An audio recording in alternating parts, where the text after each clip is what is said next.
Are we ready to start? Just coming up to past. Nobody else expected? No, he's I've sent his apologies. Yes. Yes. Right, okay, good evening, ladies and gentlemen. This meeting has been recorded and will be uploaded to the Biddulph Town Council YouTube page. The aim is that decision-making should be transparent and in the public domain, which will involve more of our community and local democracy. By being in this council chamber, you are consenting to being recorded and for your image to be added to YouTube. The images and sound may be used for training purposes. Any views expressed are the speaker's own and do not necessarily reflect the views of Biddulph Town Council. Please view the guidance on recording and public meetings policy if you need more information. So if we can go on to today's agenda, item 1 on the agenda is the election of a chair. Do I have any nominations? Councillor Hawley. Can I nominate Councillor Wayne Rogers? Certainly can. Do I have Councillor Hart? Do I have any further nominations? Could I have a show of hands for Councillor Rogers? I think that's carried unanimously. Thank you very much. Councillor Rogers, would you like to take over the meeting? Mr. Mayor? Before Councillor Rogers moves around, has everyone got the agenda notes, which could have when you came in? Just got the quotes on there. So, yeah.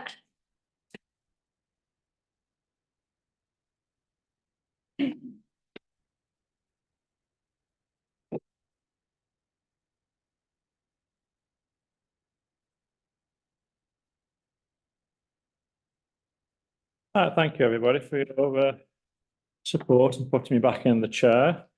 Obviously, it's a learning curve, and I'm hopefully getting better as the time goes on. There we go with it. Second item, please, is the nomination for deputy chair of this committee. Councillor Chris Wood. Can I second that? Any other nominations? All in favour of Councillor Chris Wood? Thank you. Wood, you vice chair again, deputy chair. Thank you. Well, I did. This is plain paper. We've got one sheet of plain paper, please. So to speak. Well, one thing I forgot to put there. Agenda. Right.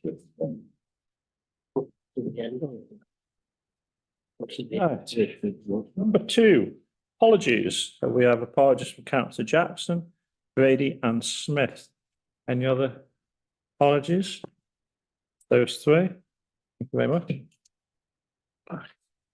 3, declarations of interest, closable pecuniary interests, and any other interests. Other interests, member of Morley Partnership Board. Councillor Hart. Memorial Partnership. Without the biscuits. Forgotten those. I know best. Councillor Harper.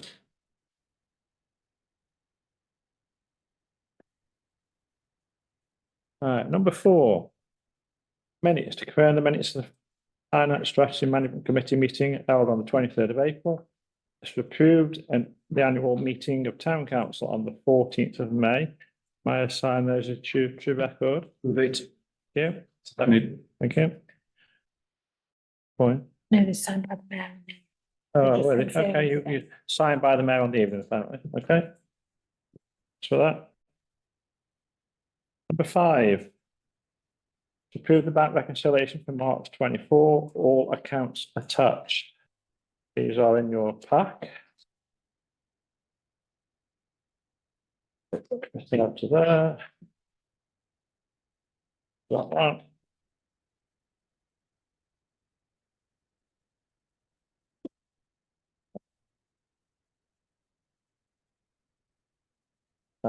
So 5A, bank reconciliations. Any comments or queries or questions on those at all? And can we move them as? Jen, you might just query one thing, just on second page, income and expenditure for the year. We've got totally issues on expenses. That's on 5B. We can do 5A and B together if you wish. Right. Do it separately, please. We'll do 5A first, please. It's the salt. Okay. Councillor Sullivan. Okay, thank you. Seconded.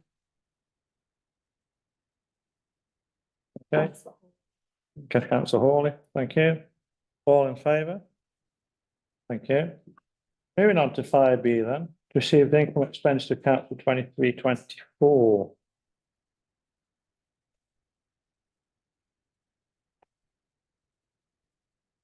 Councillor Yates, you had a question on that one? Yes, just really, just the Vista Centre, which is coming through at £19,500. I've taken the two principal expenditures, which we've got is energy and creating the toilet, public toilet, isn't it? Really? Is what is the split between the two? I'm just interested in the energy costs as much as anything. I have to find that out for you. Obviously, I've included the overall figures here on the breakdown, so I'll send you that. Of course, so this is a very similar to the Borstal. We do a very similar thing, don't we, I suppose? Yeah. Yeah, any other comments? Move that. Moved. Seconded. Second, Councillor Hart. All in favour? Thank you. Right. Moving on to number 6. Receive the final internal audit report 23-24. Chief Officer, please. Well, actually, your internal control councils are there. It's the internal control report you're receiving first, please. Okay, sorry. Councillor, To say something. Councillor Mr Hawley and Earl. Well, this is the one where we do the annual. And obviously, what we used to do, base the annual report on, is the monitoring council job description. We've got all the things in we should check. And essentially, we just went through everything and checked everything that was on the website, especially the policies. And potentially didn't find any problems at all. So everything as far as that was concerned was fine. And then we did our quarterly report. And again, there was no sort of issues. I think we've got on general comments and recommendations. I think there's the new one that we got was potentially needs it to be an easy way of cross-referencing Unity Bank online payments from the invoices to the statements, and references need to be included on the statement. It's just basically the reference bit on the statement, and details of receipts need to be on the paying-in slip or be referenced from the scribe spreadsheet. And that was picked up and talked about, and basically said she would have a look at that and come up with a solution to that problem. So potentially, other than that, no problems. Everything's fine. That's very common. Access to Unity Bank now as well. So you have the access to Unity as well? That's good, yeah. It's quite good actually when you get the hang of it, this Unity is, yeah, just first time, you have to do 2 things to confirm it, but after that, it's dead easy after that, yeah. But the report, the They've got feedback. read-only access, so they don't have to do quite as much. Oh, right, you've got the read only. Oh, right, yeah. But when you're doing the payments, it's quite straightforward. After you've done the first one anyway, it works quite well, actually. But yeah, the report back is excellent. I have read it. Chief Officer, please.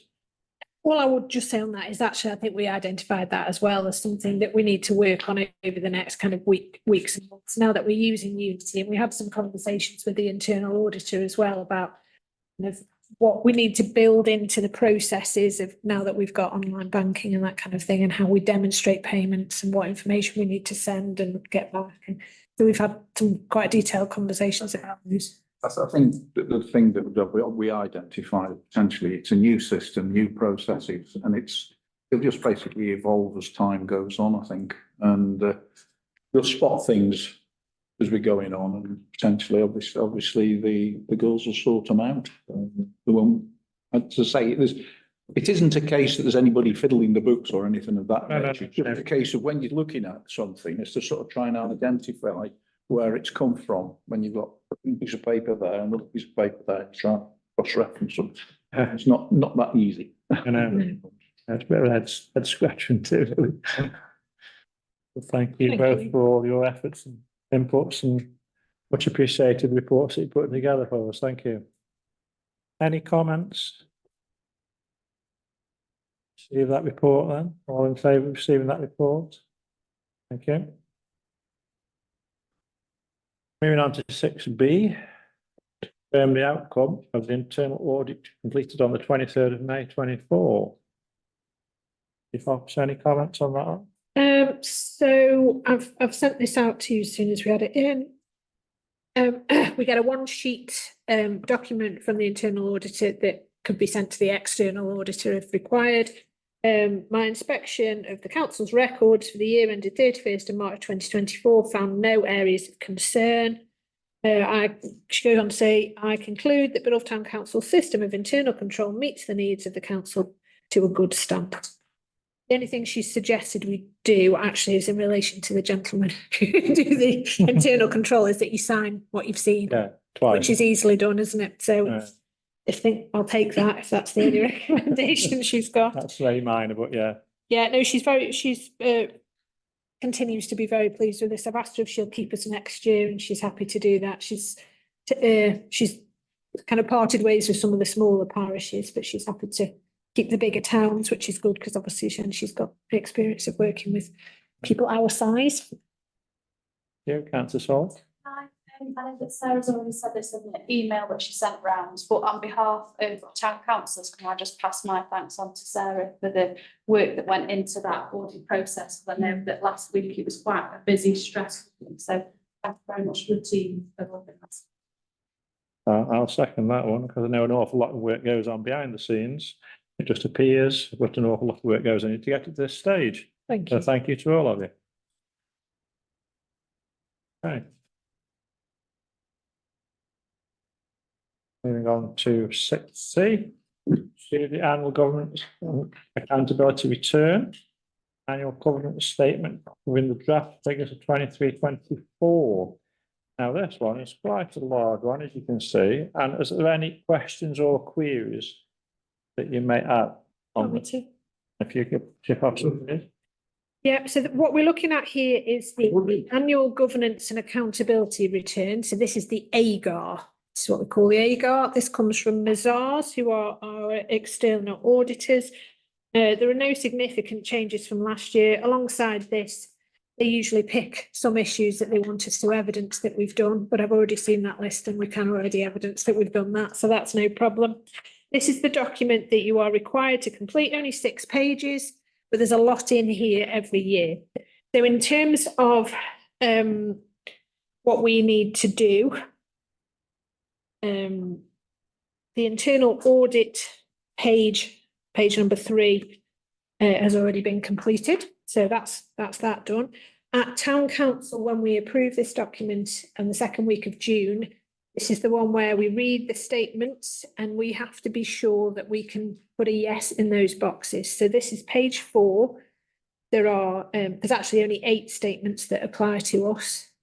And we need to be sure that through the work that we do over the course of the year that we are putting yes in that box. If there's any questions, please do ask me about that. In terms of section 2, the accounting statements then, so that's the draft figures you've got. What's it on the top of those?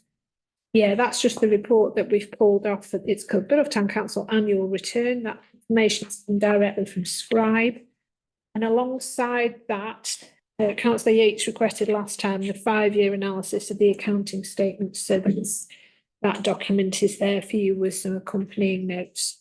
So I'm assuming it's all read, and you perhaps only just have questions by exception, but is that clear enough? Do you want me to? Yes, thank you. Into I mean, anything? it's a big document, but I've searched through it and there's nothing that hits me in the eyes wants correcting or querying. So what happens about anybody else?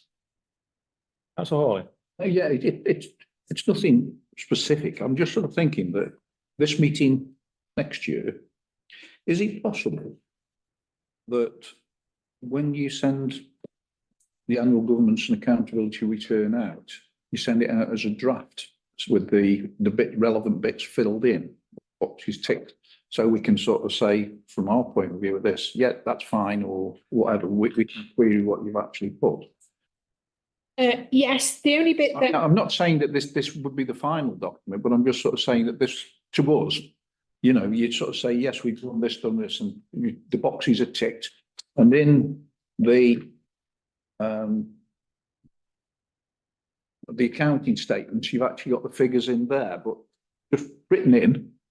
Rather, I know you've put the stuff out. What I'm just sort of saying is that effectively what we've got is a draft version of the document that's actually going to go to council at the next meeting, at this meeting.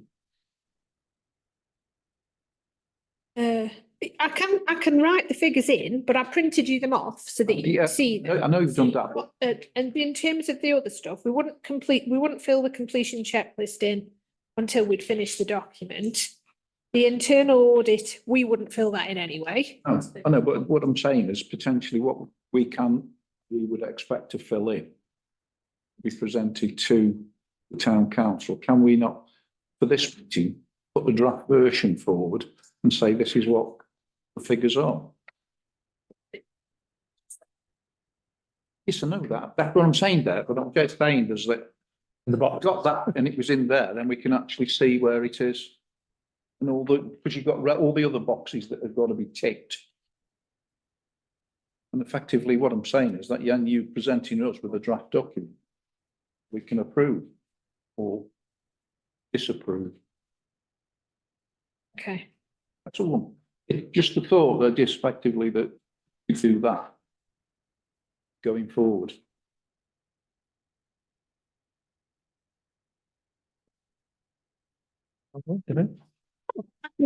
Can write in the figures that I've sent you out, yeah? Right. That's no trouble. All right then. Thank you. And obviously not for this time, but for now, I'm just thinking for next year that it's there then. And effectively what in front of us, we've got, this is what the draft document is and what's. No problem. Thank you for that. Have I accept that before? All in favour of that? No questions, queries, apart from that one? Thank you. All in favour? Thank you. Okie dokie. Moving on to 6D. Yes, accounting statements 23-24, which will be presented to town council on the 11th of June. If officer, I please. thought I've covered over that really. So Yeah, the yeah. accounting statements are those figures that councillor Hawley was just referring to. So Mm. the figures from last year and the figures from this year. On the 5-year analysis document, I've included some information about the amount of money that we've spent in this financial year. Used some of our reserves for some capital projects, which was positive. So as I say, the internal auditor has had a copy of these figures and has been obviously has checked our processes in the creation of those figures, as it were. They come from Scribe, from the information that we put in. So no reason to suggest there are any issues with those, but obviously you need to see those before they then go on their final draft before council in June. Okay, councillor Yates. And just for my information, in box 1, balances brought forward, is that at the year end? They're the balances at the year end. So where it says total cash and short-term investment 651, to make up the 730 is obviously there's some long-term investments in the 123,000, which are added together to get that balance. Fixed assets, 123,000. It says fixed assets and long-term investments. I'm just questioning the number 8. To me, if that is the balance on number 8, I would expect to be the same, and it isn't. No, it's not, because the cash and short-term investments, that's the money stuff. Yeah. 9, fixed assets is On long-term investments, it says. yeah, we haven't got any long-term investments. Right, okay. So So why? what in terms of fixed assets we've got are things like the telly. Yeah, I appreciate that, but why is 1 different to 8? Why are those figures different? Am I missing something obvious? There's 1 different to 8. That's the amount of money we've got at the end of the year, 730,000, then surely the cash and investments should equal that.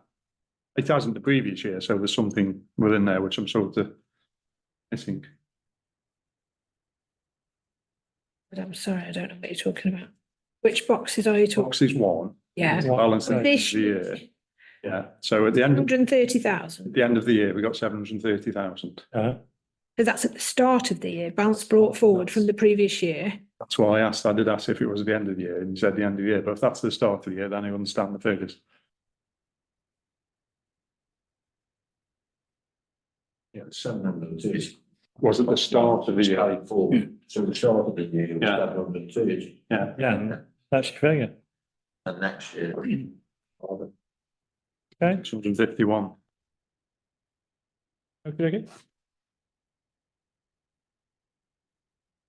All clear now? Yeah. Okay, thank you. Moving on then. To number 7.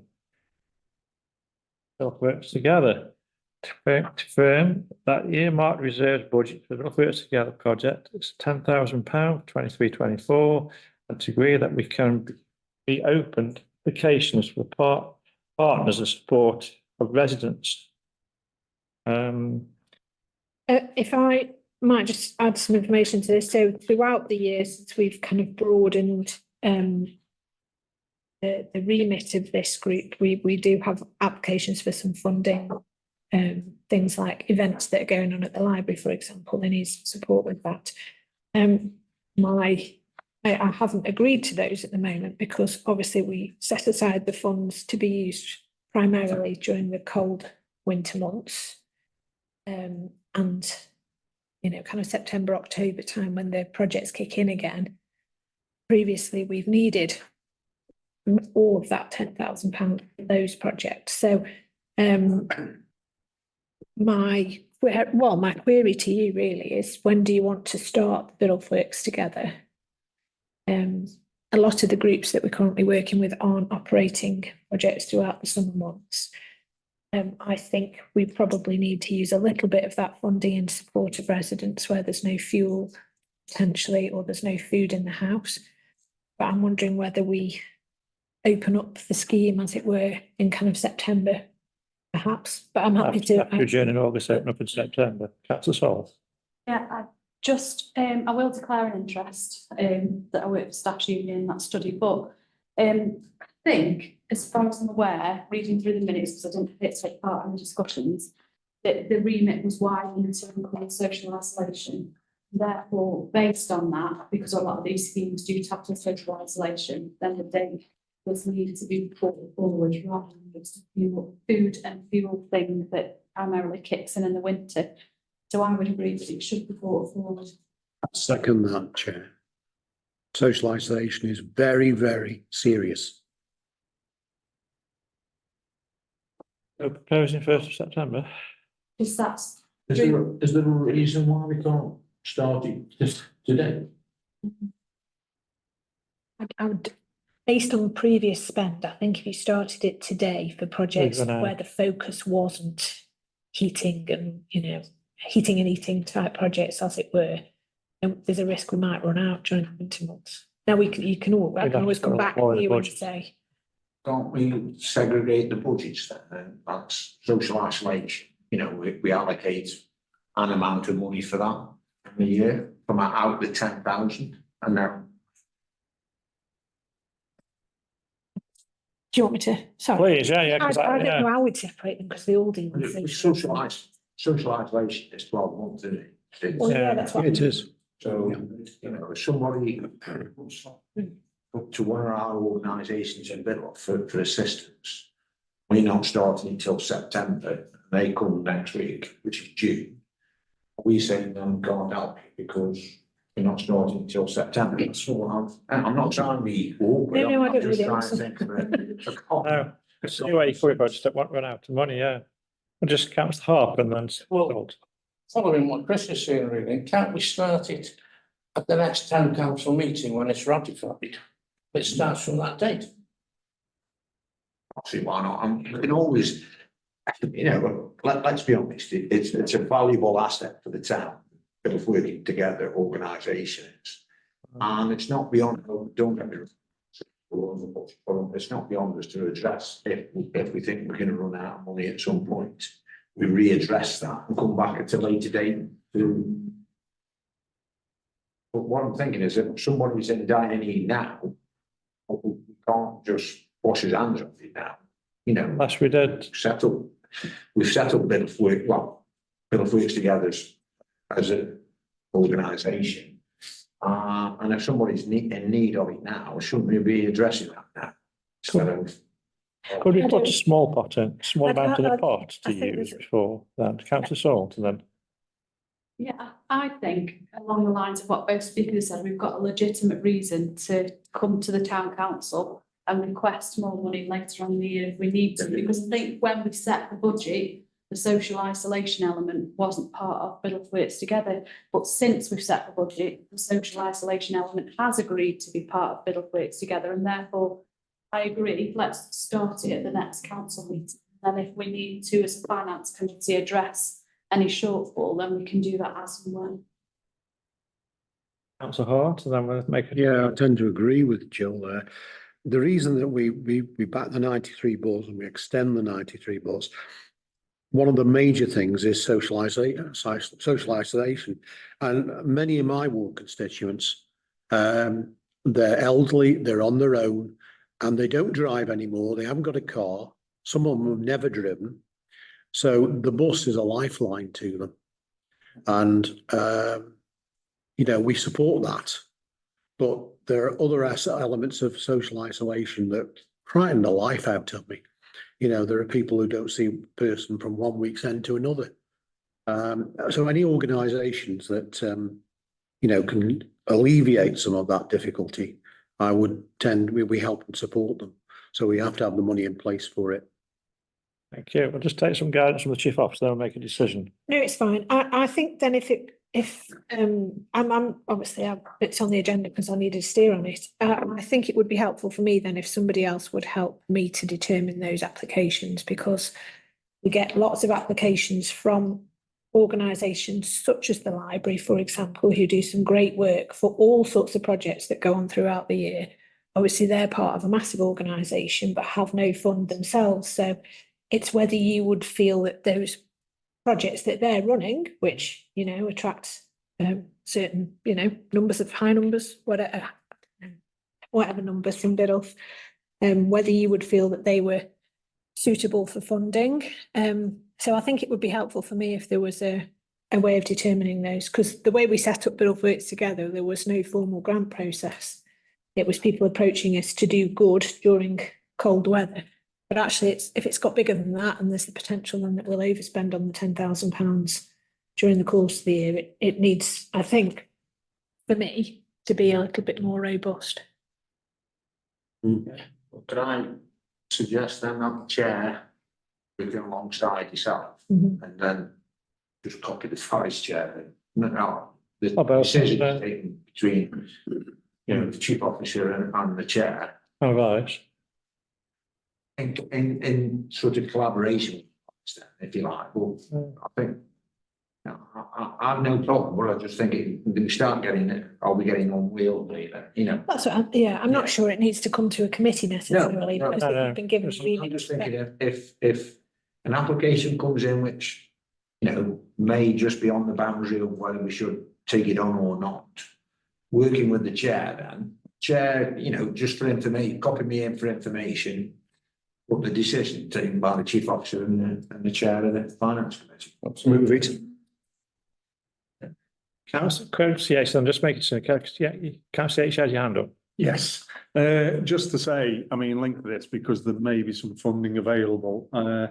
We had a meeting earlier today with the Alliance leadership team, and one of the subjects was the UK Shared Prosperity Fund, because it is starting to draw to a close now. So we've requested actual figures of what is left in each of the kitties, and I'm pretty confident there'll be a pot somewhere which can be directed towards supporting this kind of thing. So I think we should be looking at that because But whilst that's ongoing. while that's ongoing, so hopefully in short order we can do that, and that has to be spent effectively it runs through till the end of March, but effectively needs to be spent by December.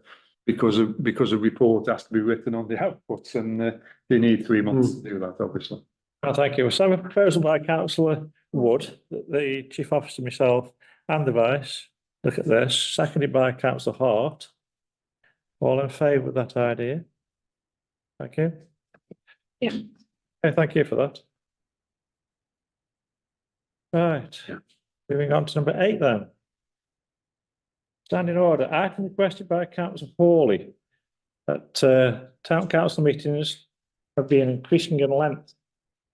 We need to bring council meetings in line with standing orders to reduce meeting times, a special relationship with 10. No. 3G. Councillor Hawley, please. Yeah, think back now, it's such a long time ago when they raised this. Yeah, I mean, basically what it comes down to is obviously, I think the major issues are public participation and actually the discussions themselves in town council. Now, what I've been thinking is that under public participation, which is covered by standing orders 3E, F and G, as what should be the definition of public participation. And are county councillor reports and police reports strictly public participation?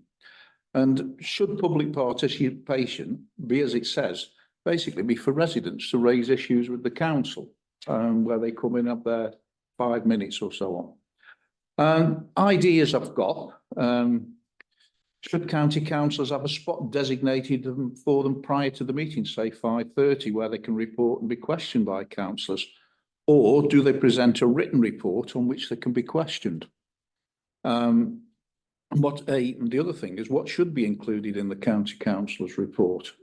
Because obviously there are things, especially sort of, what's they naming names, Councillor Flunder comes in and tells us everything that's going on and what he's been doing, which potentially half the time isn't really relevant to what the council's doing.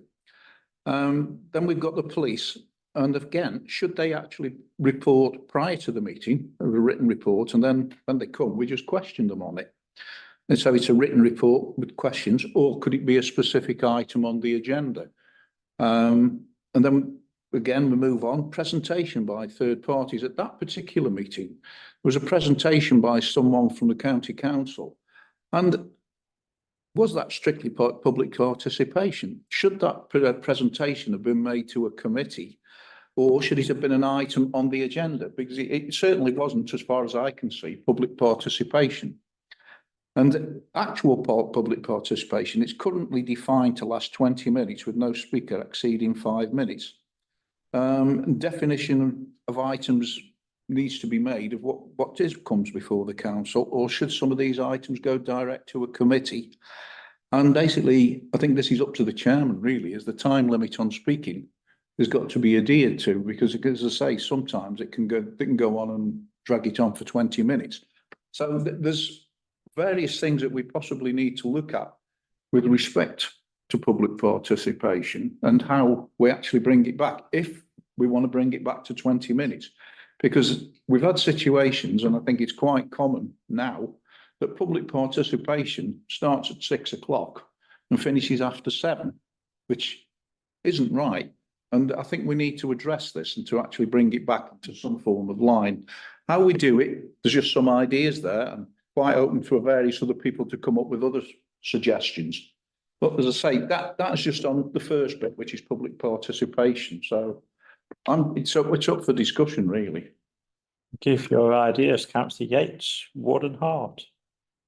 Yes, I'm quite happy, and I've offered him. We did start, and I always make myself available before 5:30. And I've spoken to Councillor Flunder as well about being here to do effectively a county councillor surgery with ward councillors or collectively or whatever. It's not actually a report which is presented, because people come in with particular issues or just want to chat about general things. But I'm quite happy to always make myself available from 5 till 5:45, certainly. Then I've got 15 minutes to put my chain on. So I'm quite happy with that. I'm quite happy to be relatively strict on the meetings, because having gleaned from the experiences at county where you're not allowed to come back once you've spoken, which I think is a little bit draconian, but I think allowing a councillor to ask a question do whatever and then come back just to ask for clarification on the answer is fine, and then we need to move on to somebody else. I think we have had instances on all, all corners of the council chamber where there's been a tete-a-tete 3, 4, 5 times because it tends to be something of particular interest to that person. Now, how that's done at county and at Staffordshire Moorlands for that matter is that, generally speaking, it's pre-organised between the members on who speaks because they know they've got to speak once. So that becomes discipline within the groups and the subgroups and whatever. But I'm quite happy to chair it on that basis. We've always been a little bit more collegiate here, but if that's the direction of travel, then that's an instruction I'm quite happy to take on board and follow. But Thank you. Do you want to just come back on that? Yeah, what I'm thinking is more obviously in terms of discussion, but potentially if you get in a situation where we're getting people coming bouncing it back and everything, really what that item should be referred to a committee. I mean, effectively, because at committee, we can all speak more than once. And if we get into a situation where we're getting general discussion, then, I mean, this is in public participation, we can just say, we won't discuss it at council, but we refer it to such and such a committee, which is what we have done in the past, rather than there being a full-blown discussion at town council. So that is another alternative that can actually happen, is that we can refer and sort of say, yeah, it'll be referred and discussed at committee before it comes back to council. Can I just come back on this? It's just continuation. The only issue I have with that is that if the police are carrying on with as part of the public consultation, that's another part of your debate, which we'll go into, is that if you're asking to come to committee, you can't guarantee that it's that one person with those subjects at the committee time because of shift patterns and leave days and whatever. So there is potential break in continuity, then you run the risk of something happening. So that we're expecting them come to committee, say town and community, to discuss the issues which are being raised, and nobody turns up. Having them there and being able to close it down is good, as long as it doesn't drift and go on to multiple subjects and multiple subjects and multiple subjects. First comment, I'll leave for that. Thank you. Councillor Wood. Yeah, I don't think there's any necessity whatsoever to have the county council speak at full council.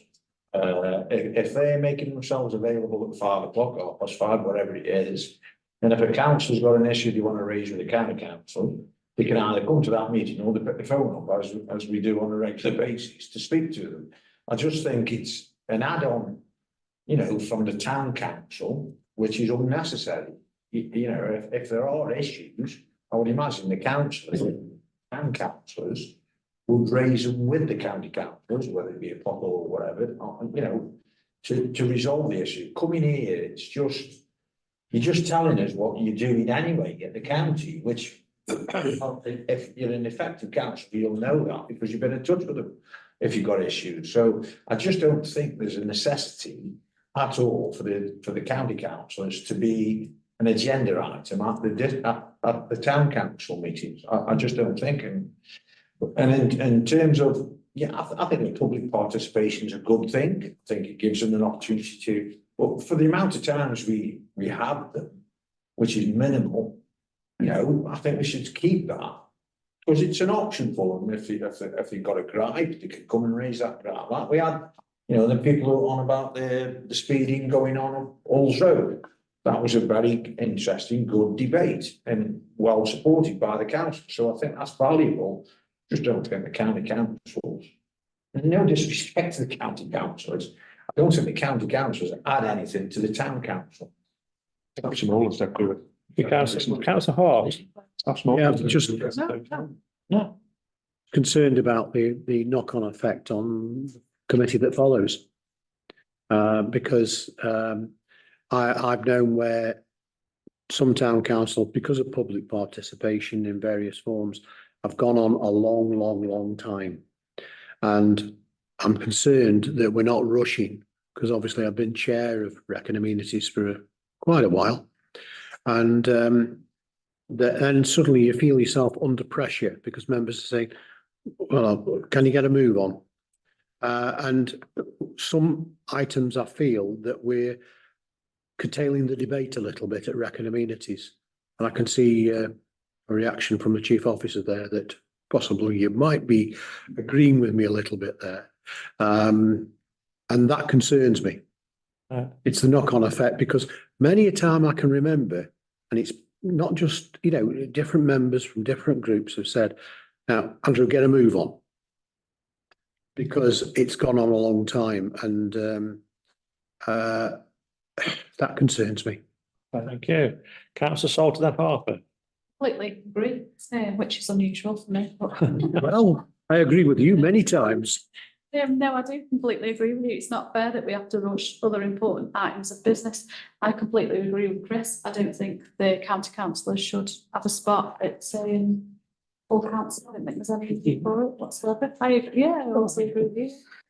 So I think we just say it's not appropriate. Please, I mean, Council Thunder, please feel free to sit in and listen into what business is going on at the town council. Obviously, is more than welcome. But like you say, that's why we have telephone. That's why we have email. That's why you have dialogue with your county councils. And sometimes it just become a bit of a party political broadcast, and I think it can be used like that, particularly at election times, and that's not right either.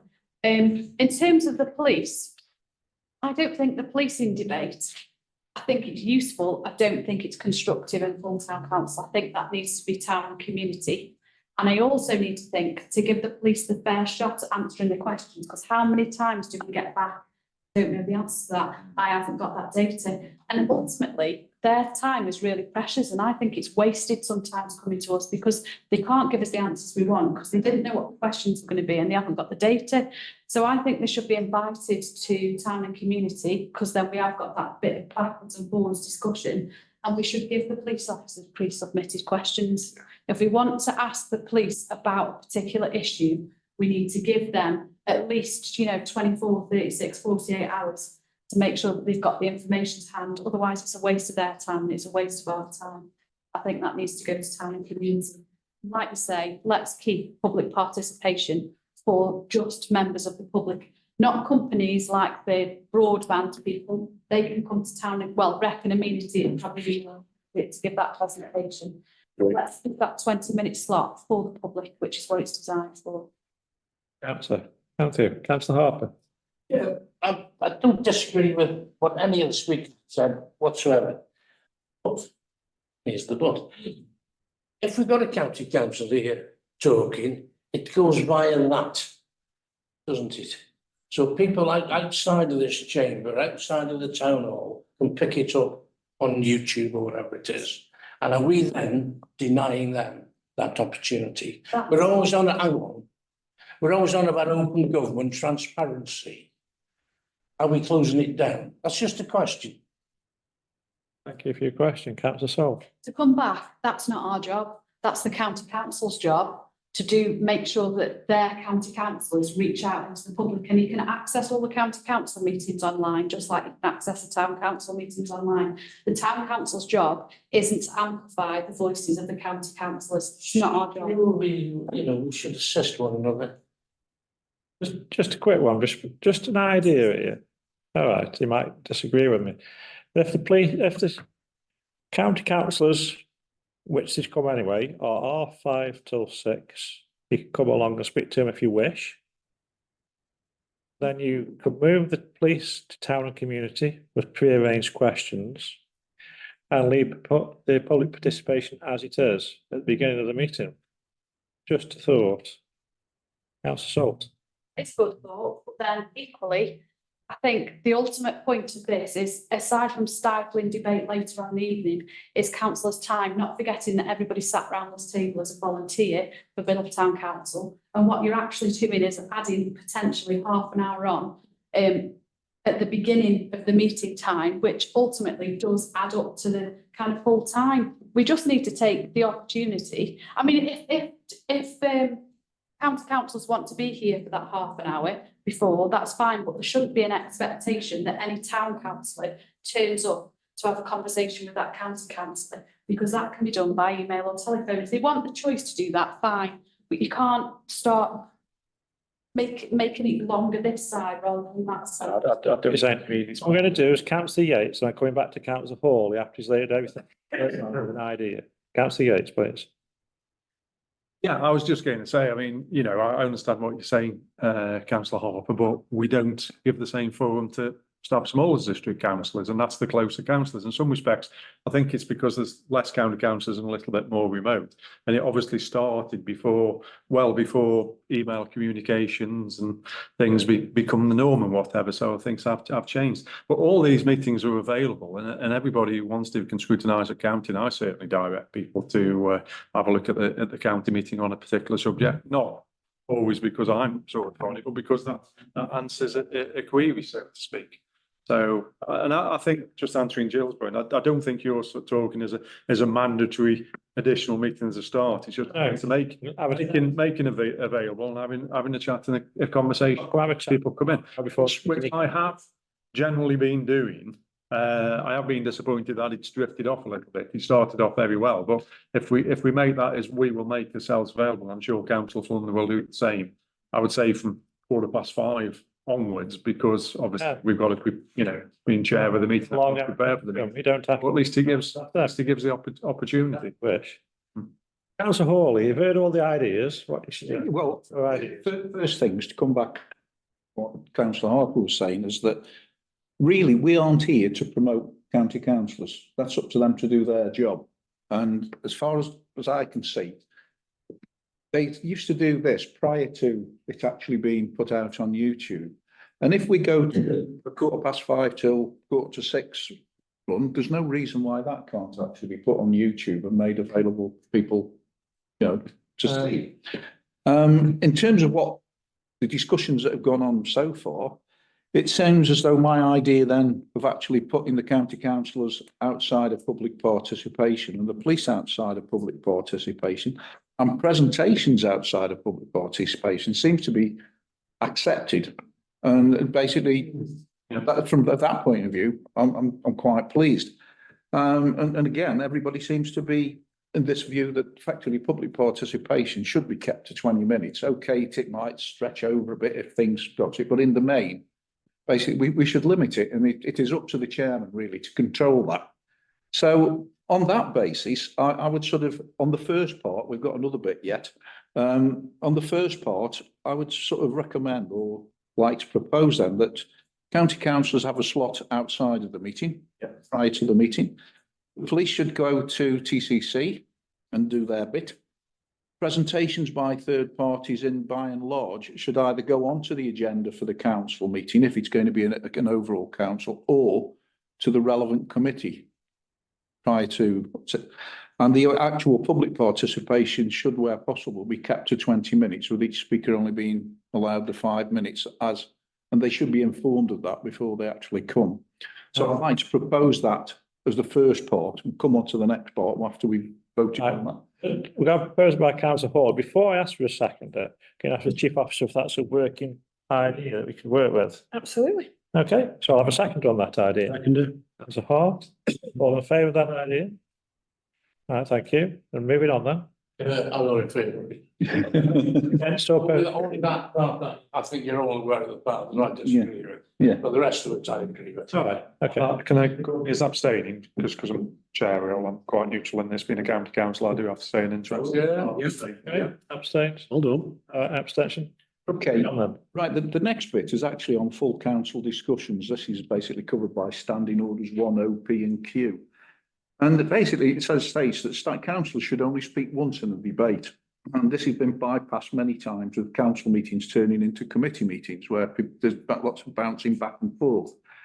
And basically, I think it needs to be that if this is happening and members want a full discussion, then that item should be referred to a committee where it can actually be take place and the discussion can take place. And obviously, everybody can bounce things back between themselves. The other thing is on points of order. When a point of order is raised, then the specific standing order should be identified, because people usually stick on point of order on, and they don't actually say what the standing order is. I mean, you could raise a point of order on anything, because we all sort of don't know the standing orders basically are off pat. And so I think really we need to, when a point of order is raised, we ought to sort of say what that order, what you're raising it on, and identify it. And basically, council chairman needs to enforce the rules of debate as defined in standing orders. So it's putting onus actually on the council chairman to do that. And so it's not an easy job, but I think we need to sort of in some way curtail some of these council discussions, which end up in an all-out debate, rather than effectively each speaker being allowed to speak once. So that is really where I'm coming from on the second one. It's probably a bit more, I think there's going to be a bit more argument on that one than there was on the last one. So I think. All right, Councillor Yates and then Sol. Yes, and in principle, I agree with a caveat. And speaking as, you know, the chair of the meetings for the next 10 meetings or so, 9 meetings or so this year. A county, they are very, very strict. Like you can only speak once. And to be honest, you have to get your timing right on when you press your button. If you press your button too late, then you've missed your opportunity to speak. If you press your button too early, then you get somebody who talks absolute garbage. Right, usually to do with climate change. And then the frustration is you can't actually correct them. So I do think that at the chair's discretion, if somebody's got a very small point which clarifies the issue without being a formal point of clarification, which just comes back on an issue because of, you know, a strong different opinion. What I do accept, and there has been times before, and not mentioning names, but some of them around this table, where you get a yin and yang and come back and forward 6 or 7 times, and it almost becomes a private debate, you know. Yeah. And I think that should sort of stop, certainly in town council meetings per se. So with just that one little caveat, I'm quite happy to follow the same kind of rules and regulations, which are done at Staffordshire Moorlands and which are done at the county council. I've always been a little bit more parochially and a bit more conversation. Come back here. Yeah, just as a perfect example, I was at the last meeting, well, the meeting where everything went on. And there was a discussion, obviously, with the police, potentially over the car parking, you know, at Biddulph Moor. And council got up and sort of had said his bit. And basically, I got up and said my bit, which contradicted the other councillor, but no, he had to get up and say his bit again. Now, that shouldn't have been allowed. He'd already had his bit. He should have been stopped. And effectively, these are the sort of things I'm trying to sort of alleviate. Is basically, we're getting situations where councillors are getting up and reiterating the position that they've already said before. When once it's been said, that's it. Boom, sit down, forget it. We shall speak to our new mayor about this. Councillor Salt. Yeah, so there's 2 other, and this might be like urban legend. So if anyone's got the standing orders in front of them, let me know. There's 2 points of clarification, which I do think is important, because sometimes people take what you've said and misinterpret it. So you have to come back and say, actually, that's not what I meant. That's point of clarification. Also, point of information is also another thing that you can come back with, because sometimes someone might, I don't know, announce some data that's absolutely incorrect or not true, and that needs to be countered. So it could be that the person said their piece and then someone stands up and says something that's categorically not true, and that does need to be countered. I have no problem with that. With that. Okay. No, I don't have a problem with that. What I do have a problem with is when people are actually having the one say. Coming back. There's been argument going on and they're getting up and having another say. Yeah. That does happen. And they're potentially not on a point of clarification, not on point of anything. And they a point of information, they're just getting up and having another say. And this does happen quite a lot in council meetings, and you can do it in committee meetings, but you can't do it in council meetings, and we've got to stop it. And I quite agree, yes, you can have your point of information, your point of clarification. If you get a point of order, which is basically something that's going on, then you should get up and say, point of order, such and such a, you know, this is the one that's been contravened. And that's what Kevin's got. Yeah, that's potentially. Okay, can we take that on board then, Mr. Mayor? Yes, can I just one comment? Point of order for the newer councillors and to a greater or lesser extent me, because I always get it wrong. If I know there's a tome of documents to read, but if we could have a little paragraph on the usual points of order which you can raise, what the actual, just clarify when you'd use them and what they mean, I think that would be beneficial for all councillors to be refreshed every now and again. Okay. I was caught out at county and had to change it to a point of clarification and just about got away with it. We can work on that. Without labouring it too long there, we shall try these new ideas and keep an eye on it and please shout if it goes off the rails. Yeah, I think it's really, I mean, I know it's getting to the chairman, but it's up to the chairman really to keep an eye on what's happening in the debate and make sure effectively the debate, the rules are kept to. And I think if we get to a stage where the debate is becoming sort of bouncing things, different people across the floor, the chairman's got to be sort of saying, I'm sorry, but this needs to be referred to such and such a committee. And we do it that way because we want a full debate on it. Okay, Councillor Salt, then we're moving on. Yeah, sorry, I think this also might come down to what goes on the agenda at town council as well then. Because if we're just and this, we all get caught out with this, if we're just receiving something, there shouldn't be any debate on it anyway. That's all, let's just say it's correct. Yeah, so I think anything that might trigger a debate should be on a committee first, shouldn't it, before it goes to, I can't think of anything recently that hasn't, but I guess town council is really just for things like minutes, approving minutes, and approving things that have come from committees, approving, yeah, and potentially a motion, which would involve a bit of debate and standing up, but we rarely have motions, do we? So I guess it depends what's put on the agenda. I think, I mean, it's sort of through the chair. I mean, this potentially, it's difficult, and maybe we've got to put some onus on Sarah on this one, because if somebody, a councillor raises something that they want to put on the town council agenda, it's got to be looked at and thought as, is this something that should be on the town council agenda, or is it something that needs to go actually on a committee agenda prior to that? Because if it's going, it's difficult, I know, but I think that's something you may have to have a look at it with the chairman and sort of say, this is maybe where it's got to go, because there are things that get raised. So, you know, basically a councillor raises something, says, I want to put this on the agenda. And strictly speaking, it shouldn't be on the council agenda. It should be on a committee agenda. And that's what I think we've got to identify.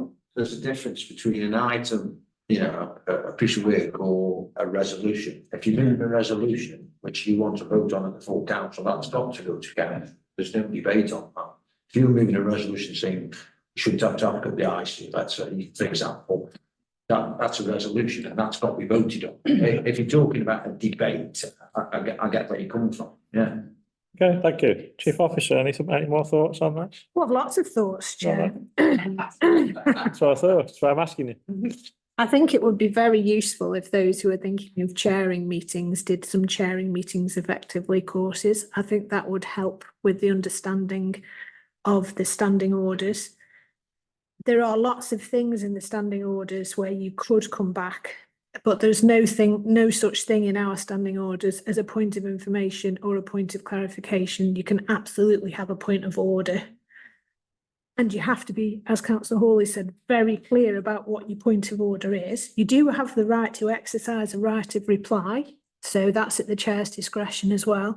But I think perhaps it's one of those things where we come back to it and say, well, actually, if we can't all go on these training sessions, a lot of which are online, maybe I do develop something internal and maybe people should all come on that. Maybe a half an hour standing orders overview would be helpful.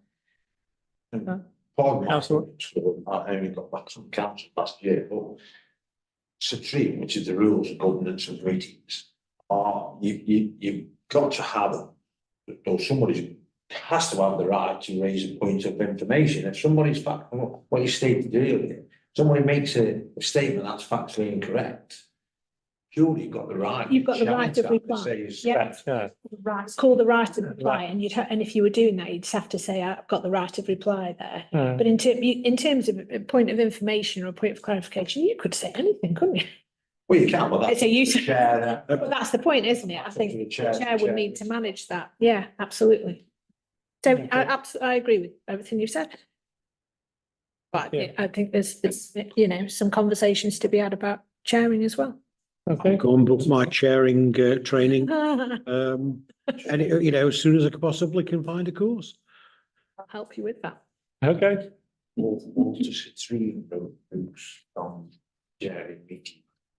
all these points have been taken on board, and we're going to do some internal chairing, I think.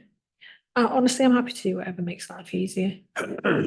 Everyone's very busy. We'd all just spend half an hour one day, all the chairs. There's always something you don't know, isn't there? Everybody can learn. Yeah. That may be useful, Chair.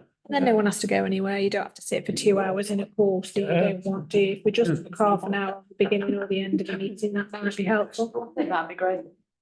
So can we push forward an half-hour training session for all Yep. chairs, please? Cheerful. I think you should. Yeah, I must say that I have heard some outrageous statements in the 20 years I've been in this, Yeah. but people purporting them to be fact and they're not. And you must be able to challenge that. You must be able- Yeah. Yes. Deputy Mayor. Should be for everyone, not just the chairs. Okay, if you Present chair, potential future chairs. okay, yeah. Well, because if you're raising a point of information, Right, there's no you can raise it. Yeah. It's useful for everybody, yeah. Exactly. I think, sort of through the chair. Basically, it is one of these things that everybody needs to understand the rules of of debate. And so at least we know what we're supposed to be doing.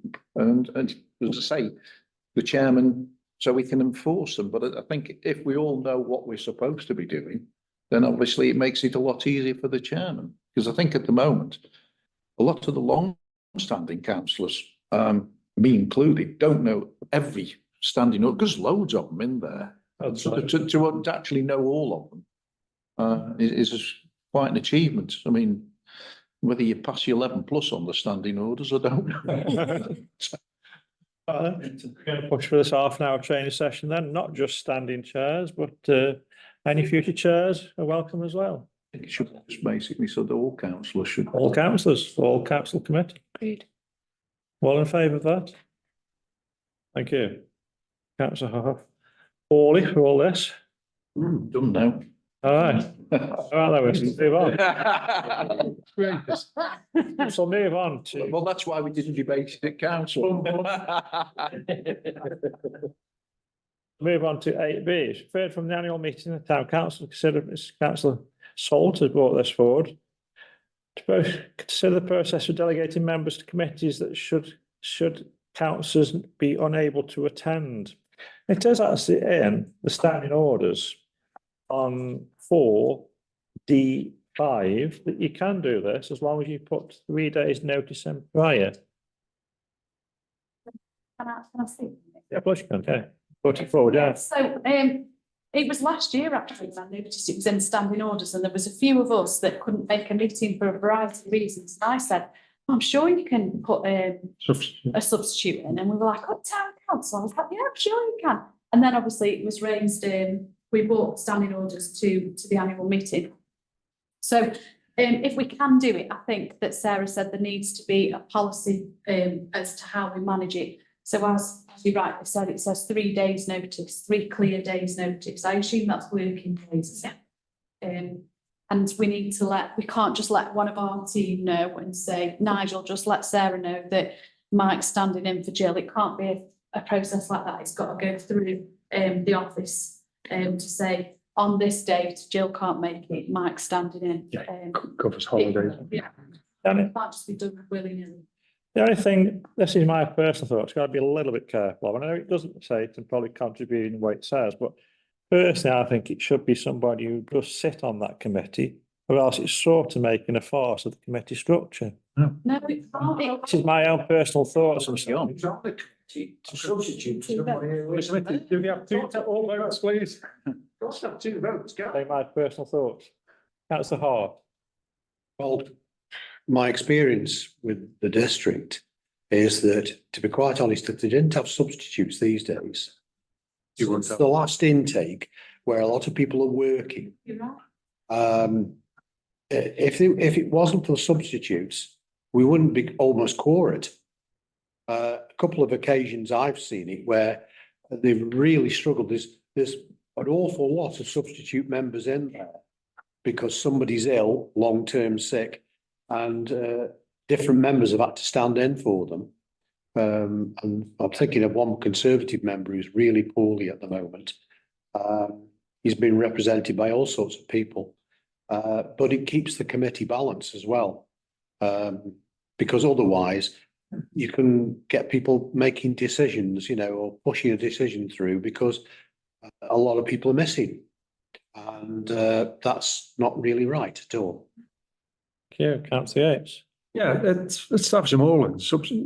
they can select substitute members at the point of the meeting, to be honest. I mean, we convene, you know, for pre-meet as most groupings do, and they sort of say, you know, is everybody turning up now? Are there any anybody who can substitute for them? And say, oh, I'll substitute for them. Get some voting rights. I'm not particularly hung up on extra rules for the sake of it 3 days before the meeting. You know, something might happen, some family emergency. This is absolutely fine for holidays and things like that. But, you know, you're never quite sure what does happen. And I must admit, it does work. It's not abused at the district. It does work. It does work very well. There's never more than there should be. The ruling at the district that it can't be cabinet members or cabinet support members or that, and it works very well. I've never seen any disruption to it at all as a consequence of it. So I'd certainly have substitute members. And I think as long as it's formally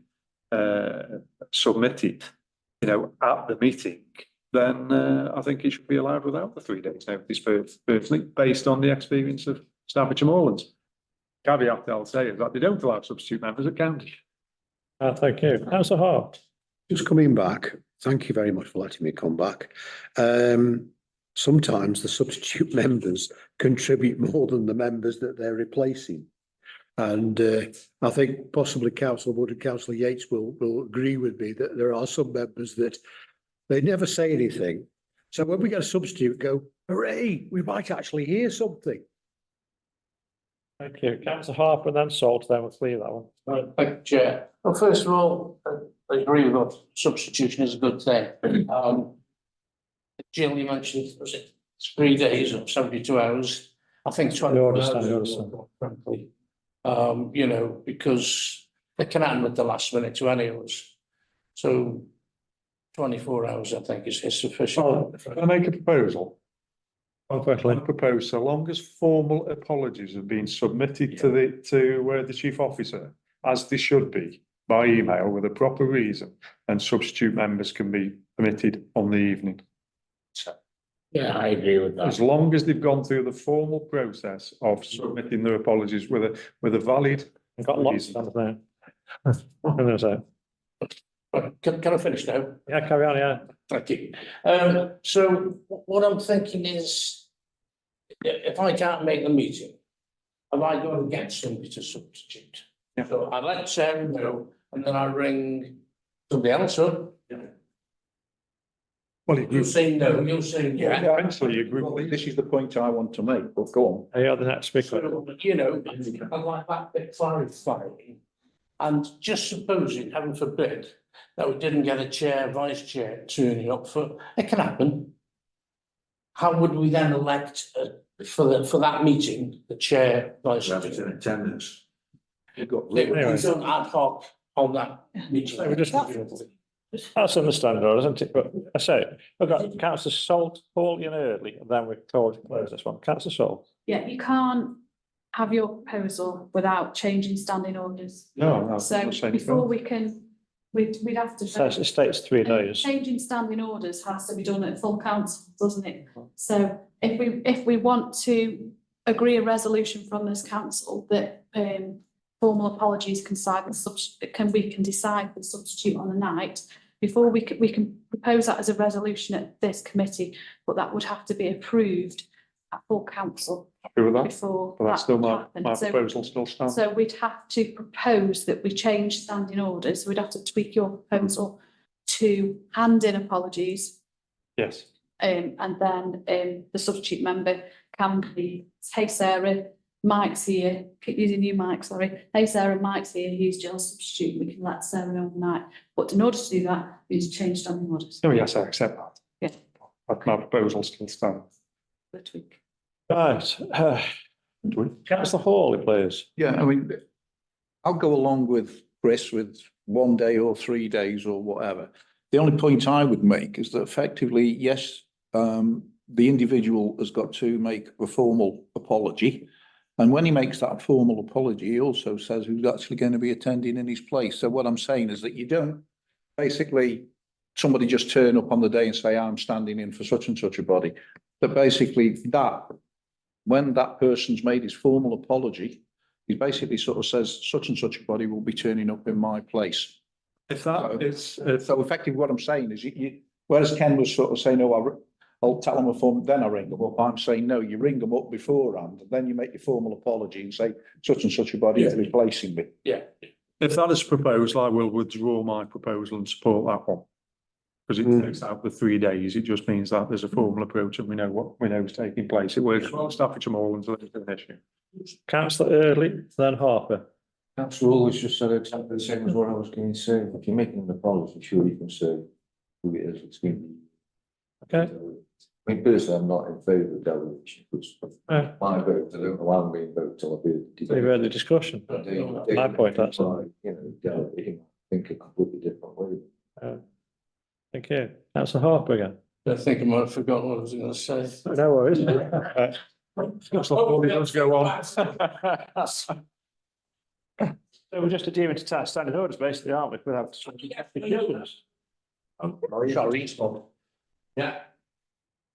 You mentioned that this could go brought before the town council, but before we can actually make a change to the rules, it's got to go to the AGM, hasn't it? Yeah. No, you can change the standing orders at town council. At any town Yes. council. Yes. Well, it's not the way I've been reading things out. We formally approve it every year just to show that we've gone through a process of reviewing it. We do that in May. I thought that was when we did it, actually. It is, we do it at May, which is what's raised the conversation this time, but there's nothing stopping us changing standing orders throughout the year if there's something. I must propose this new way then. Frankly, because that shows we're alive and doing things. As opposed to waiting 12 months. Okay then, so councillor Salt's raised this. What is your proposal? And then we'll have a I second. think I'll go with councillor Hawley's proposal. Well, I think it's been a mishmash. I think it was yours. Councillor Hawley said, did you agree on the amount of days? I don't think.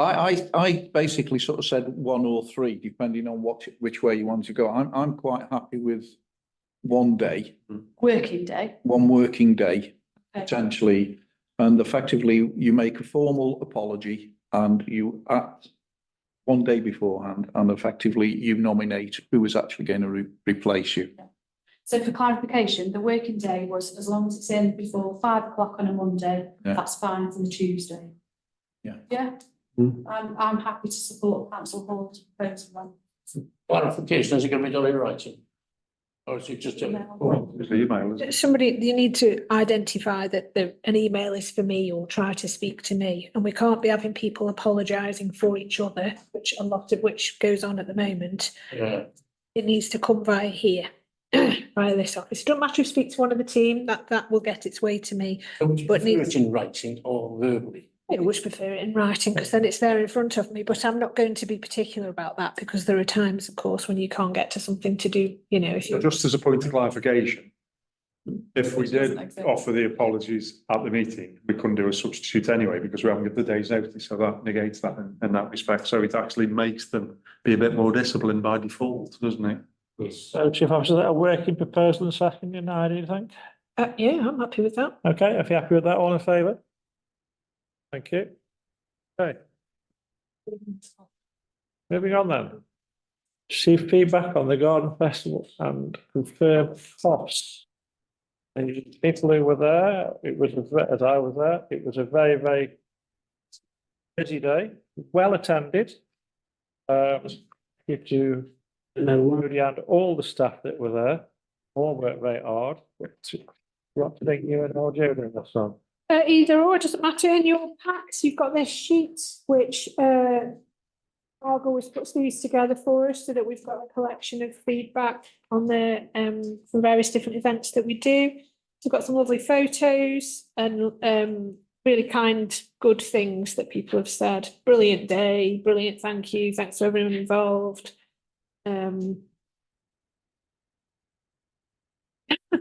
Anthony's dog even really enjoyed it. We've put that one in as well.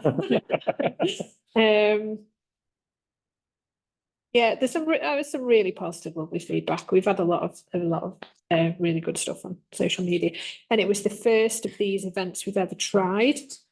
Probably the biggest in terms of we've never had a formal speaker before, so it was you know, quite a big thing for us. We drew people from far and wide. Lots of people came to the town hall and into Biddulph who aren't familiar with the town. So it was really positive from that perspective, and that's the feedback that will go back to UK Shared Prosperity Fund. I've included there, so each one of these quotes was agreed by you through various meetings in terms of the expenditure. So you'll see what we spent on the event with the exception of the lengthsman. And you'll see what income we had from the event as well. Obviously, we have an events budget which covers money that's, standing between income and expenditure there. Not sure what else you want me to say on that, really, Chair. Well, no, it's, as you were saying, it brought a lot of people into the town who didn't know Biddulph particularly before, and who were very impressed with the town itself and want to come back in the future. The lady speaker, very pleasant, very polite, and I think she really enjoyed it as well. I don't think it was, just as long as a speaker, we got quite friendly with her towards the end, and she wants to come back in the near future as well, really, if possible, in this area. Thank you for everything that went on. I was grand, I'm not surprised. I was pleasantly surprised how many people turned. Oh no, it was a sellout, but we're trying to find chairs from everywhere. The standing room as well at the back only. It was really well attended. And the speaker before, Brian from Biddulph Old Hall, people said, I've lived in Biddulph all my life and I never knew that. How amazing. It was surprising what people didn't know about the town they live in. So it was a well attended event. So thank you all the staff for doing that. Yeah, so obviously there is a difference between income and expenditure on this event. I've written to the Shared Prosperity team and said, obviously we've had a really big and successful event, and if there's any funding from people who didn't fulfil their grant offers, as it were, could we be considered for a little bit of extra money for that? So when I put it, I'm just waiting for the bank statements really, and then I can submit the application for that funding to be reimbursed. But I'll submit all of the costs of the event, and then if there is any extra funding, perhaps it'll come our way. But either way, it's covered by the events budget that we have. Okay. Thank you. That's just a basic update on that. No decisions to be made. Councillor Saul. I think it might be nice. It's a bit of evidence collecting to just because I think the idea with that shared prosperity fund is to generate growth, and it looks like effectively we've made a small loss, although we have made a loss because it's brought people into town. But it might be nice to see how that has had an impact on the organisations at the present. So if we go back in 6 months and ask some of the key partners that joined us, has Biddulph Old Hall had more inquiries and more visitors? Has Biddulph in Bloom had more volunteers as a result of having a stall outside? Now, I stupidly think that everybody's heard of Biddulph in Bloom. When I was stood at the stall and making some donations for plants, they were happily telling this couple about what Biddulph in Bloom was. So obviously they had no idea. So it might be nice to know from a shared prosperity perspective and to give us more evidence. If we make contact, as I said, with the people, what impact does that event have? Because that was ultimately the goal, isn't it? So I don't know what other councillors think of that, but it's put us in the loop a bit, isn't it, really? Thank you, Councillor. Councillor Hart and then Wood.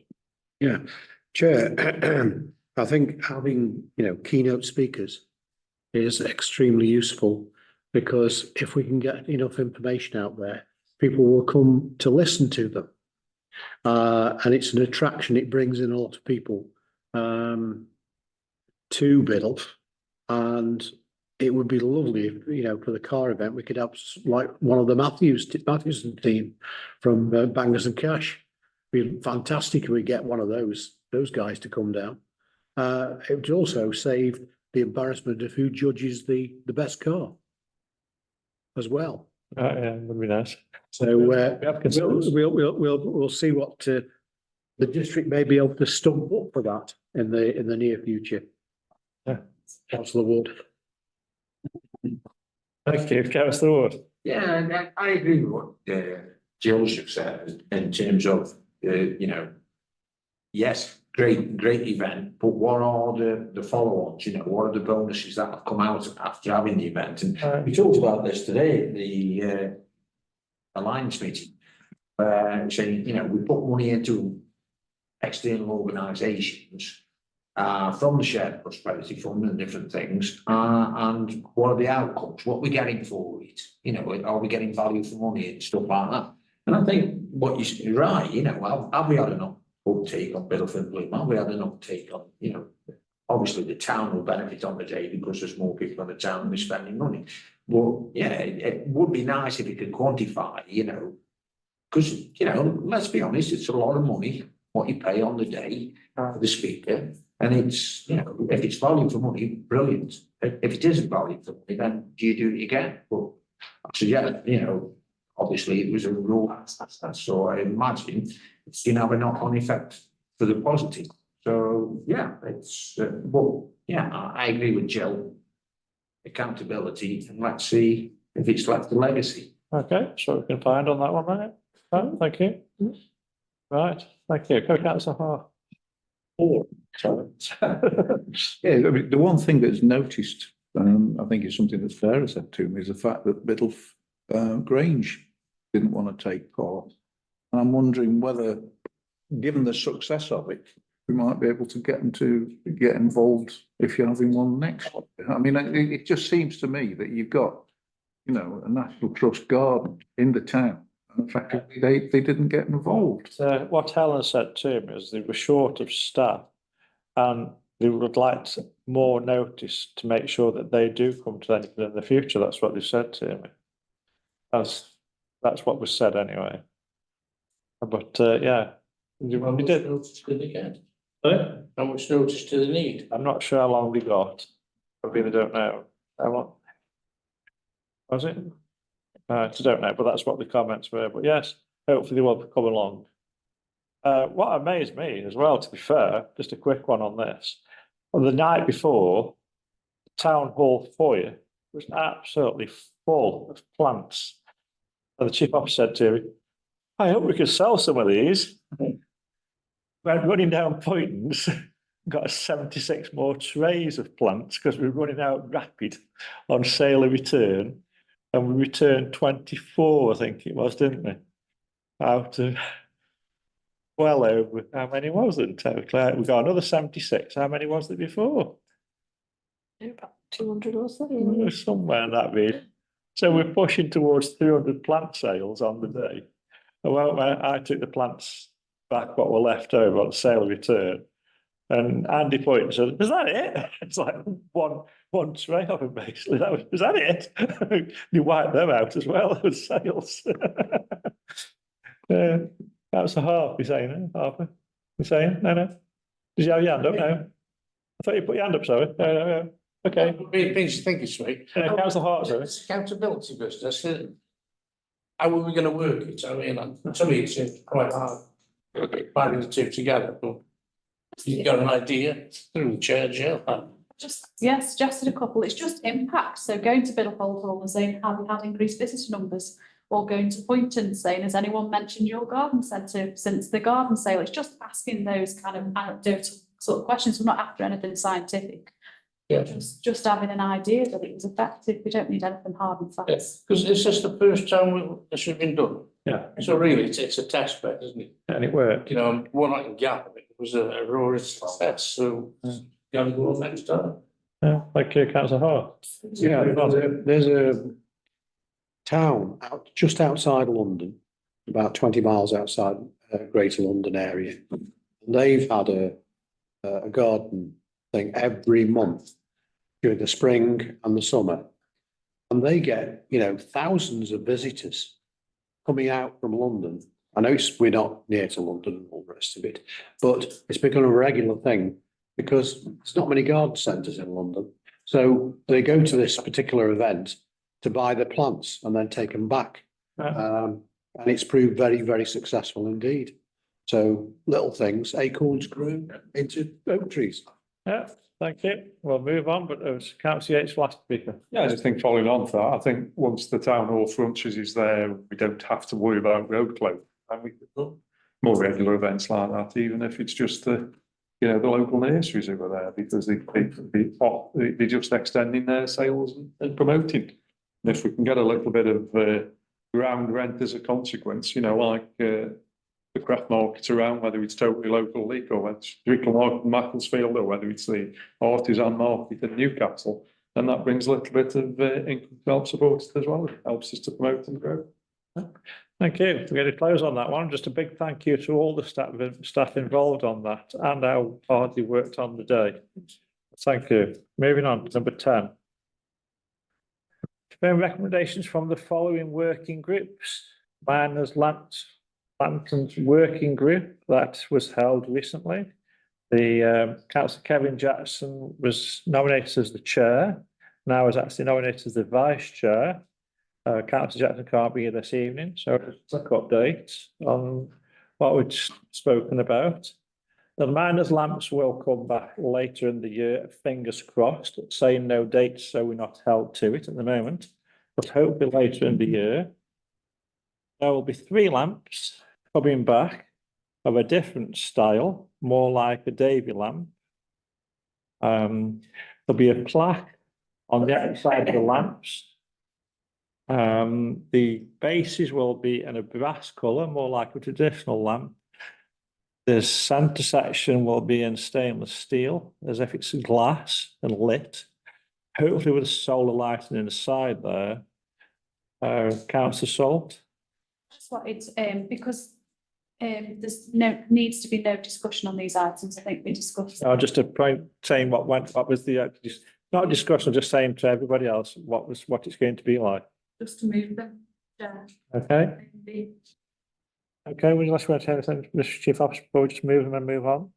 No, I'm happy with that. There's some notes in your pack as regards what was discussed, but we felt as obviously as there were 2 working groups that the recommendations should be approved by a committee. So okay, that's the purpose of this. Okay, then moving on to 10B, the Town Hall Memorial Working Group. Then again, Kevin Jackson was nominated as the chair and the vice chair was Councillor Salt. Do you want to speak on that or just move on? As move, all in favour? Thank you. So Councillor Salt on block. Yes, on what? Seconded for that chair. Seconded for Councillor Salt. Councillor Yates. Thank you. Moving on to number 11 then. Policies attached is approvals for the revised asset management policy is on 11A, which on that one is just the dates to be. I don't think there's any other questions other than dates on that one. In the red that we're looking at. Yes. Move it. All in favour? Yep. On 11B, the mayoral handbook, that again is just the dates. So it sides with this year. Move it, Chair. Well, I've just I've got one thing. One question, Bob. Just try and find the page, I think, and I know some of you might find this frustrating. Frustrating. I think it says something like Mr. Mayor or him. I think it should say them or them. I think you've done a really good job of removing them, but there was just one, because I know we discussed this last time. I'm just trying to find it. All right. Sorry. You want to move on? Move it, yeah, we'll make note of that and move on it, yeah. Okay. All in favour of that? If you've got a seconder, It's looking now. that's the whole year seconder. Second, and then we'll move on. I'll come back to it, Chair, and then. No, no, it's in there. Are you If you happy notice for there, us we'll to find it. search for it? So it's proposed council moved by councillor Hall. Moving on then. Hart, did you say? Hart, yeah. Fine. Moving on to C, revised policies. This is the dates and one amendment. In the red again. So this is coming back to you after discussion at the previous Finance Strategy Management Committee when we talked about the level of general reserve as a reserve. So it's based on the new level of general reserve and then with revised figures at the back.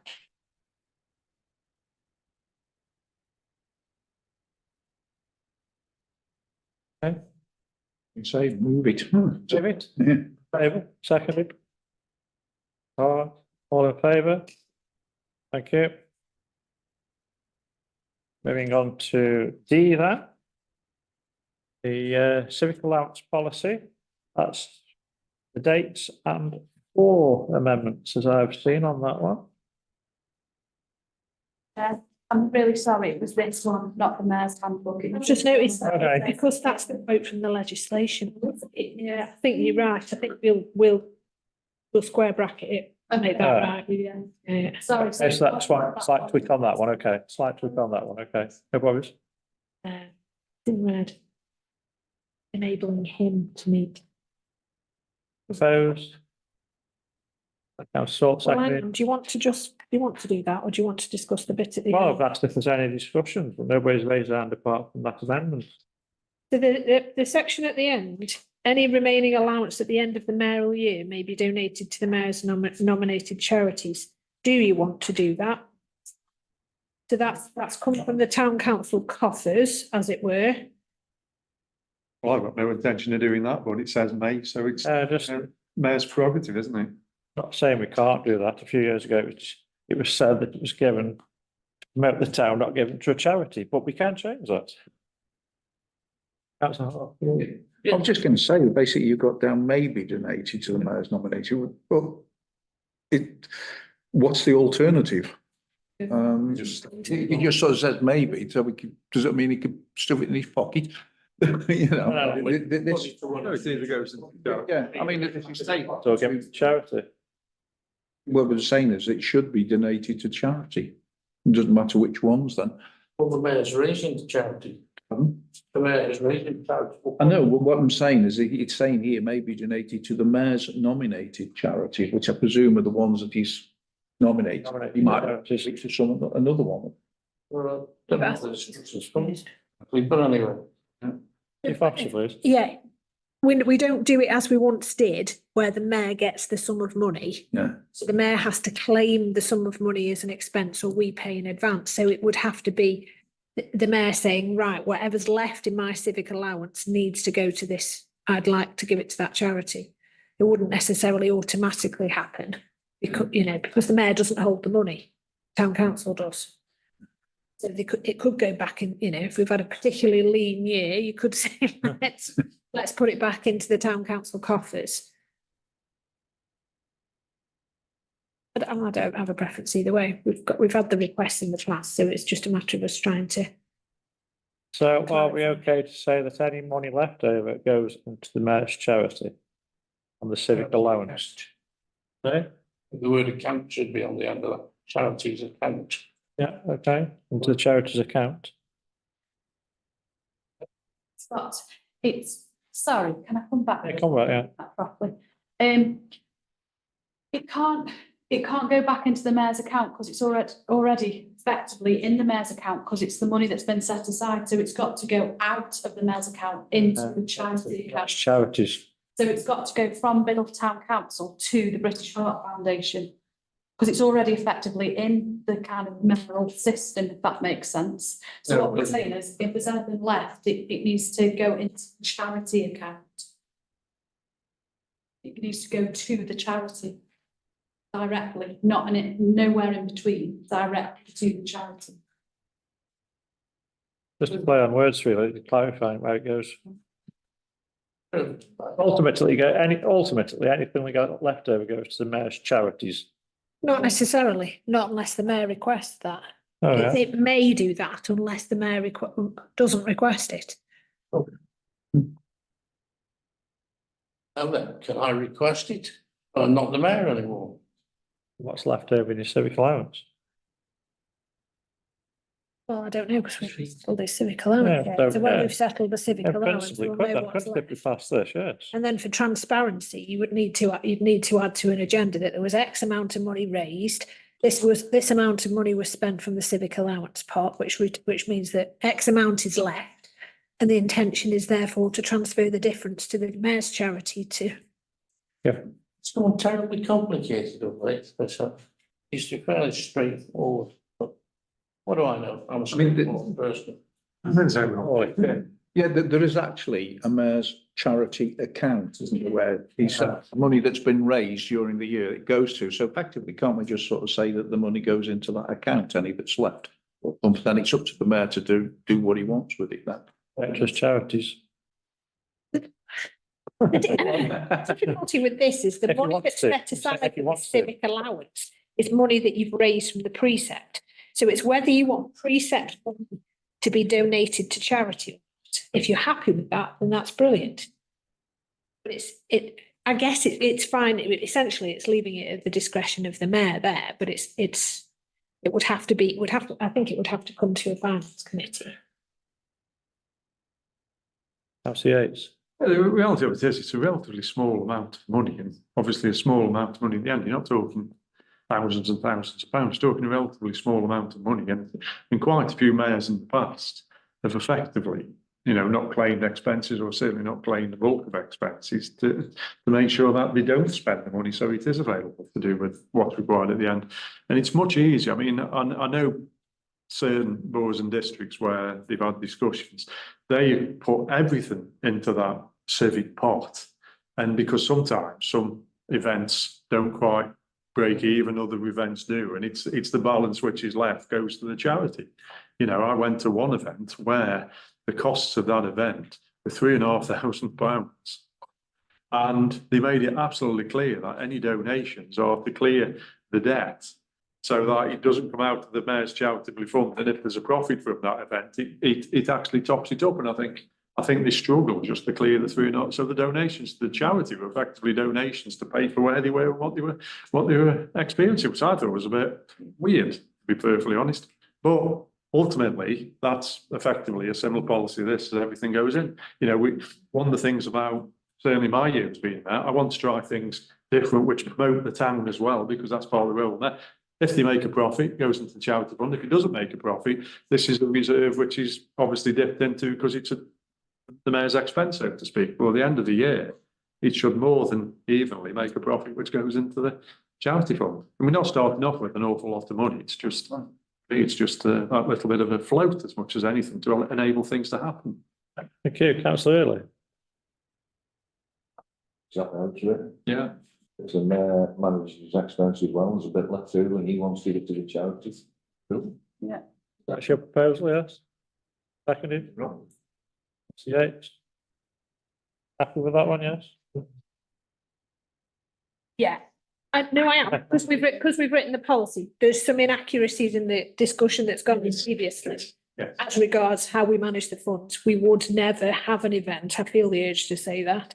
We would never have an event that didn't wash its face, because actually the people who've donated to the mayor's charity account have given money in good faith for charity. If we can't make an event stack up, we don't do it, because they've already given that money in good faith to charity. So absolutely, clearly I understand the principles of the civic allowance versus the mayor's charity. Yeah, I would. And more than happy for this to happen at the end of the year. When we draw a line under the mayor's account, we'll bring that information back, and then we can formally approve that as a process, just so that the auditor is clear of the process that we've gone through. Okay, all happy with that? Yeah, If you've got a proposal in a second. we've got a proposal, absolutely. Yeah. Second, councillor Yates. All in favour? Thank you. Thank you. Right. You didn't say. To number 12.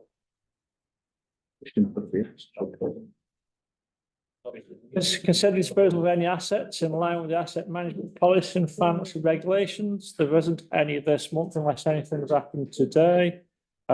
Just one thing to report on, that the money for the trailer that we spoke about has been drawn, and we no longer own the trailer. It has gone. We've drawn the money on that one. Two suppliers as part of the procurement policy. Yeah, we've got two new ones Yeah, of two new those. ones. We've got a new funeral director operating in the area, so they have completed all of the relevant checks that we have as part of that policy. And we have somebody who is happy to do some handyman tasks for us, so we've added them to the list as well. Yeah, they're in your pack that you've had this evening. If you haven't seen it online before, and All in favour of that? Thank you. Right, that concludes this part of the meeting. We're going into confidential now. So thank you, YouTubers, for watching Middletown Council. I'm afraid we're going into